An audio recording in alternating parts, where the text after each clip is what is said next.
So what's up guys, this is Raj, welcome back to new video. So आज की video में हम बात करने जा रहे हैं best shoes for skipping rope. तो बस बहुत से लोग हमसे हमेशा कमेंट बॉक्स में पूछते रहते हैं कि उन्हें किस टाइप का शूज़ लेना चाहिए स्किपिंग रोप के लिए और कौन सा शूज़ बेस्ट होता है स्किपिंग रोप करने के लिए। तो बस आज की वीडियो में हम लोग डिस्कस करेंगे कि किस टाइप का शूज़ होता है वो बेस्ट होता है स्किपिंग रोप के लिए और आपको कौन सा शूज़ लेना चाहिए स्किपिंग रोप करने के लिए। तो गाइस चलिए इस वीडियो को शुरू करते हैं बिना कोई टाइम वेस्ट किए। और अगर आपको ये वीडियो पसंद आए तो लाइक कमेंट जरूर करिएगा और इस चैनल सब्सक्राइब करके बेल आइकन दबा दीजिएगा ताकि आप मेरी कोई वीडियो मिस ना करें। तो गाइस चलिए इस वीडियो को शुरू करते हैं, लेट्स डू इट।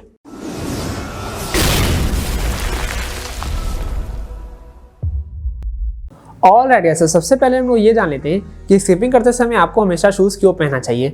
आप चाहें तो ऐसे तो खाली पैर भी कर सकते हैं, पर स्किपिंग करते समय आपको शूज़ क्यों पहनना चाहिए। गाइस अगर आप खाली पैर स्किपिंग करेंगे तो आपको बहुत सारी प्रॉब्लम हो सकती है, जैसे कि ankle pain, shin pain, knee pain. क्योंकि खाली पैर स्किपिंग करते समय जब आप जंप करते हैं और फिर लैंड करते हैं तो सारा शॉक जो होता है वो आपके पैरों के द्वारा एब्जॉर्ब होता है। तो गाइस इसलिए आपको ये सब प्रॉब्लम हो सकती हैं। तो इस वजह से हमेशा आपको जो है एक अच्छा सा शूज़ पहन के स्किपिंग करना चाहिए। तो गाइस इस वजह से आपको एक अच्छा शूज़ लेना होगा जिसकी वजह से आपको ये सब प्रॉब्लम नहीं होंगी। और गाइस खाली पैर स्किपिंग करने में एक प्रॉब्लम ये है कि अगर वो आपके पैरों में फंस जाता है तो आपको चोट भी लग जाता है। तो इस वजह से अगर आप एक अच्छा सा जूता पहन के स्किपिंग करते हैं तो आपको चोट भी नहीं लगेगा और आपको ये सब कोई ankle pain, shin pain, knee pain जैसी प्रॉब्लम भी नहीं होगी और आप सेफली स्किपिंग रोप कर पाएंगे और अपने गोल्स को अचीव भी कर पाएंगे। ओके गाइस, अब बात करते हैं best types of shoes for skipping rope. So guys सबसे पहला शूज़ जो हमारे सामने आता है वो है बास्केटबॉल शूज़। गाइस जैसा कि आप लोग जानते हैं, जो लोग बास्केटबॉलर होते हैं वो लोग जब बास्केटबॉल खेलते हैं तो वो लोग काफ़ी ज़्यादा हाई जंप करते हैं। तो उसके लिए उनका जो शूज़ होता है वो काफ़ी ज़्यादा शॉक एब्जॉर्बिंग होता है और वो हाई एंकल होता है, जिसकी वजह से उन्हें एंकल सपोर्ट भी मिलता है। तो गाइस इस वजह से जो बास्केटबॉल शूज़ होता है वो काफ़ी ज़्यादा शॉक एब्जॉर्ब करता है और वो इतने हाई जंप्स को भी के जो शॉक्स होते हैं उनको भी एब्जॉर्ब कर लेता है। तो गाइस इसलिए अगर आप इसे स्किपिंग रोप करते हैं तो ऑब्वियस सी बात है कि आपके स्किपिंग रोप के जंप्स के जो शॉक्स हैं उनको एब्जॉर्ब कर ही लेगा।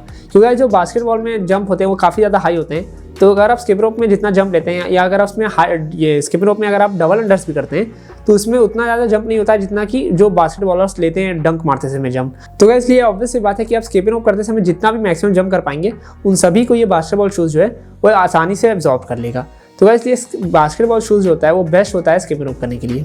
सो गाइस अब इसमें आपको कौन से कंपनी का बास्केटबॉल शूज़ लेना चाहिए ये तो हम डिसाइड नहीं कर सकते, क्योंकि गाइस ये तो आपके बजट पे डिपेंड करता है और बहुत सारी कंपनीज है जो अच्छा बास्केटबॉल शूज़ बनाती हैं। पर हम आपको कंपनी के नाम जरूर बता सकते हैं, जैसे कि अगर आप लोअर रेंज में देखेंगे तो आपका निविया और विजेंती ये सब कंपनी जो है बास्केटबॉल शूज़ बनाती है लोअर रेंज में। और गाइस हाई रेंज में नाइकी और जॉर्डन काफ़ी ज़्यादा फेमस है और फिर एडिडास के बास्केटबॉल शूज़, प्यूमा के, रिबॉक, अंडर आर्मर, फिर एसिक्स, न्यू बैलेंस, ये सब भी काफ़ी ज़्यादा फेमस कंपनी है जिससे कि आप चेकआउट कर सकते हैं और आपको जो सा भी बास्केटबॉल शूज़ पसंद आए वो आप ले सकते हैं। So guys second type of shoes के बारे में बात करें तो guys second type of shoes है ट्रेनर शूज़। गाइस जो ट्रेनर शूज़ होते हैं उनका सोल जो होता है वो काफ़ी ज़्यादा स्ट्रॉन्ग होता है और मजबूत होता है, जिसकी वजह से वो आपके शॉक्स को एब्जॉर्ब कर लेते हैं, जिससे कि अगर आप उससे स्किपिंग रोप करते हैं तो आपके सारे शॉक्स को एब्जॉर्ब कर लेंगे ईजिली। गाइस जो ट्रेनर शूज़ होते हैं वो इस टाइप से बनाए होते हैं कि वो लगभग सभी स्पोर्ट्स में आप उसे यूज़ कर सकते हैं। तो गाइस इसलिए वो स्किपिंग रोप में भी काफ़ी ज़्यादा यूज़फुल हैं, तो आप चाहें उसे भी चेकआउट कर सकते हैं। और गाइस ट्रेनर शूज़ में जो आपको लोअर रेंज में उतना कोई शूज़ देखने को नहीं मिलता है और मतलब कोई मिलेगा भी तो फिर वो अननोन कंपनी का होगा, क्योंकि गाइस जो छोटी कंपनी होती हैं वो ट्रेनर शूज़ नहीं बनाती हैं, उसकी जगह वो लोग रनिंग शूज़ ही बना देती हैं। तो गाइस इसलिए ट्रेनर शूज़ में आपको कोई भी लोअर रेंज में ट्रेनर शूज़ नहीं मिलेंगे। अगर आप इसे लेना चाहते हैं तो इसमें आपको हाई रेंज में लेना होगा, और अगर आप हाई रेंज में ट्रेनर शूज़ लेना चाहते हैं तो उसमें आपको फिर वही Nike, Adidas, Puma, Reebok, Under Armour, एसिक्स, न्यू बैलेंस ये सब कंपनियां देखने को मिल जाएंगी। तो आप चाहें तो इन कंपनियों के ट्रेनर शूज़ ले सकते हैं जो कि काफ़ी ज़्यादा सही होंगे स्किपिंग रोप के लिए। सो गाइस जो थर्ड टाइप ऑफ शूज़ है वो है रनिंग शूज़।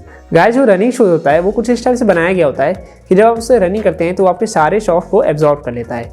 तो गाइस इसलिए अगर आप इसे स्किपिंग करते हैं तो आपके स्किपिंग में भी जो आप जंप लेते हैं उसके शॉक्स को भी एब्जॉर्ब कर लेगा।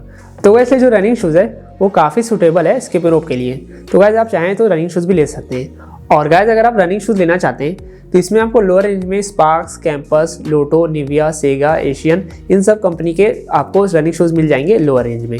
और गाइस अगर आप इसमें हाई रेंज के रनिंग शूज़ लेना चाहते हैं तो फिर वही सब कंपनी आती हैं, Adidas, Nike, Puma, Reebok, Under Armour, एसिक्स, न्यू बैलेंस, ये सब कंपनी जो है वो बेस्ट हैं रनिंग शूज़ बनाने के लिए। और कुछ दूसरी कंपनी जैसे कि स्केचर्स, फिला, इन सब के भी अच्छे रनिंग शूज़ आते हैं, तो आप चाहें तो उसे भी चेकआउट कर सकते हैं। और गाइस अगर आप किसी ऐसे कंपनी का रनिंग शूज़ लेते हैं या फिर बास्केटबॉल शूज़ या ट्रेनर शूज़, कोई भी ऐसे कंपनी का शूज़ लेते हैं जो कि अननोन है या फिर उतना फेमस नहीं है, तो आप बस एक चीज़ मेक श्योर कर लीजिएगा कि आपके जूते का जो सोल है वो काफ़ी ज़्यादा अच्छा होना चाहिए और शॉक एब्जॉर्बिंग होना चाहिए, जिससे कि जब आप स्किप एंड रोप करेंगे तो आपके सारे शॉक को एब्जॉर्ब कर लेगा। और गाइस जूता जो है वो आपका कंफर्टेबल भी होना चाहिए, वरना फिर वो अगर मान लीजिए शॉक एब्जॉर्बिंग भी है या फिर उसका सोल अच्छा भी है पर कंफर्टेबल नहीं है तो आपको पहनने में दिक्कत होगा। तो इसलिए ध्यान रखिएगा कि वो आपका कंफर्टेबल भी होना चाहिए। और गाइस अगर आप चाहें तो स्टाइलिश जूता भी ले सकते हैं, क्योंकि ताकि देखने में अच्छा लगे, पर ये कोई नेसेसरी पॉइंट नहीं है। तो इसलिए अगर आप स्टाइलिश जूता नहीं भी लेंगे तो वो चलेगा, बस जो आपका जूते का सोल है वो अच्छा होना चाहिए, शॉक एब्जॉर्बिंग होना चाहिए और वो कंफर्टेबल होना चाहिए। और गाइस अगर आपके पास कोई ऐसा शूज़ है जिसका सोल उतना अच्छा नहीं है और अभी आपके पास उतना बजट भी नहीं है नए शूज़ के लिए, तब आप एक और काम ये कर सकते हैं कि आप किसी शूज़ के शॉप में जा सकते हैं और वहाँ पे आप अपने पुराने शूज़ में ही कुछ एक्स्ट्रा सोल लगवा सकते हैं, जिससे कि आपका जो है शूज़ का सोल जो है काफ़ी ज़्यादा मोटा हो जाएगा और वो कंफर्टेबल हो जाएगा स्किप एंड रोप के लिए।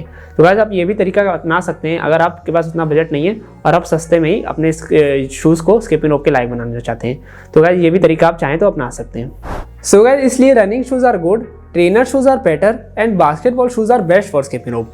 तो गाइस आप जो सा भी शूज़ खरीदना चाहें वो खरीद सकते हैं, जो सा भी शूज़ आपको सूटेबल लगे अपने बजट के हिसाब से, अपने कंफर्टेबिलिटी के हिसाब से आप वो शूज़ खरीद सकते हैं। तो गाइस ये थी आज की वीडियो जिसमें कि आपको बताए best shoes for skip and rope के बारे में। तो गाइस अगर आपको वीडियो पसंद आई हो तो लाइक कमेंट जरूर करिएगा और इस चैनल को सब्सक्राइब करके बेल आइकन दबा दीजिएगा ताकि आप मेरी कोई भी मिस ना करें। Thanks for watching.